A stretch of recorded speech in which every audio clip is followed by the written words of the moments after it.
क्या Donald Trump और Benjamin Netanyahu के बेटे ईरान के निशाने पर हैं? बेंजामिन नेतन्याहू ने इजरायली चैनल 14 को दिए इंटरव्यू में खुद दावा किया कि ईरान ने उनके बेटे को जान से मारने की कोशिश की थी। हालांकि उन्होंने इससे जुड़ी ज्यादा डिटेल्स नहीं दी, ना ही ये बताया कि उनके किस बेटे की जान को खतरा था। वहीं इजराइल के चैनल 12 का दावा है कि सुरक्षा एजेंसियों को भी इस साजिश के बारे में काफी समय से जानकारी है। यहाँ पर यह जानना भी जरूरी है कि नेतन्याहू के दो बेटे हैं, एवनर और यायर। एवनर इजराइल में रहते हैं और यायर अमेरिका में।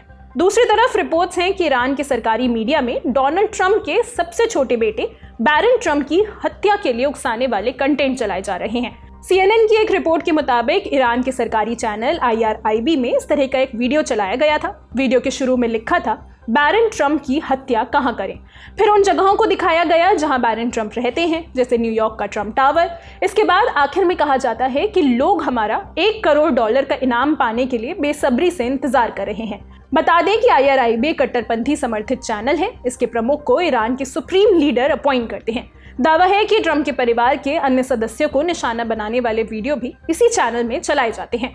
अमेरिकी सीक्रेट सर्विस ने कहा है कि उन्हें भी इस तरह के वीडियोस की जानकारी मिली है। अगली खबर, अमेरिकी ट्रेजरी सेक्रेटरी स्कॉट बेसेंट ने 24 अगस्त को ईरान के खिलाफ नए प्रतिबंधों का ऐलान किया, जिसे ट्रंप ने इकोनॉमिक डी डे बताया था। हालांकि स्कॉट बेसेंट ने डी डे जितना बड़ा कोई ऐलान नहीं किया। 60 अलग अलग लोगों, कंपनियों और जहाजों पर प्रतिबंध जरूर लगाए। साथ ही चेतावनी दी कि जो देश ईरान के साथ व्यापार करेंगे उन पर सेकेंडरी सैंक्शंस लगाए जाएंगे। ये चेतावनी इकोनॉमिक डी डे के अनाउंसमेंट के वक्त भी ट्रंप ने दी थी।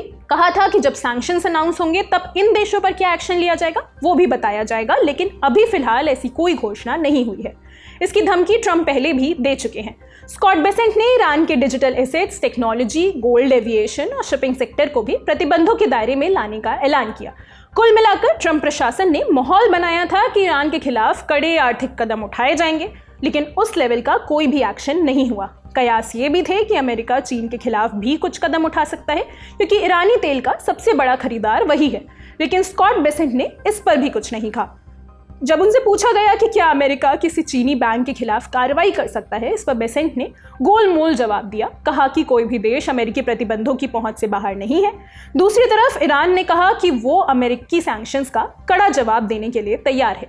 इस बीच पाकिस्तान फिर से अमेरिका और ईरान के बीच समझौता कराने में जुट गया है। पाकिस्तानी सेना के प्रमुख आसिम मुनीर और गृह मंत्री मोहसिन नकवी ईरान पहुंचे हैं। 24 अगस्त को उन्होंने ईरान के राष्ट्रपति मसूद पेज़ेश्कियान, विदेश मंत्री अब्बास अरागची और ईरानी नेशनल सिक्योरिटी काउंसिल के प्रमुख मोहसिन रेज़ाई से मुलाकात की।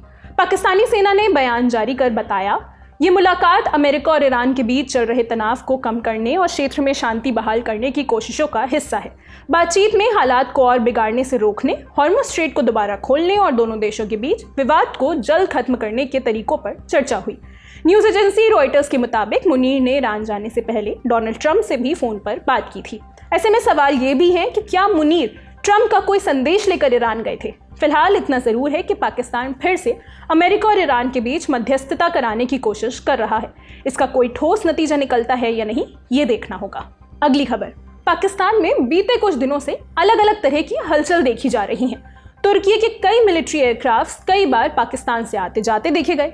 इंडिया टुडे की एक रिपोर्ट में इंटेलिजेंस इनपुट के हवाले से बताया गया कि 19 से 21 अगस्त के बीच टर्किश एयरक्राफ्ट रावलपिंडी के नूर खान एयरबेस, कराची के मसरूर एयरबेस पर उतरते दिखाई दिए। इस बीच तुर्की का मिलिट्री ट्रांसपोर्ट C-130 भी कई बार पाकिस्तान आया। रिपोर्ट्स के मुताबिक मिलिट्री विमानों का इस तरह बार बार आना जाना एक असामान्य गतिविधि थी। इंटेलिजेंस इनपुट के माने तो संकेत हैं कि तुर्की पाकिस्तान को ड्रोन्स और उनसे जुड़े सिस्टम्स की बड़ी खेप सप्लाई कर रहा है। अटकलें ये भी हैं कि पाकिस्तान को HQ एयर डिफेंस सिस्टम भी दिया जा सकता है। ये रिपोर्ट्स ऐसे समय में आई हैं जब हाल ही में पाकिस्तान, सऊदी अरब और तुर्की के बीच एक रक्षा समझौता हुआ था। इसके तहत किसी भी एक देश पर हमला किया गया तो इसे तीनों देश पर अटैक माना जाएगा। इस बीच पाकिस्तान में टर्किश प्लेन्स की एक्टिविटीज को भारत के लिए सुरक्षा चुनौती के रूप में भी देखा जा रहा है। तुर्की पहले भी पाकिस्तान को ड्रोन्स और हथियार देता आया है। कई रिपोर्ट्स बताती हैं कि मई 2025 में ऑपरेशन सिंदूर के दौरान भी तुर्की ने ड्रोन्स की सप्लाई की थी। देखते रहिए द लंदन टॉक। शुक्रिया, शुभ रात्रि।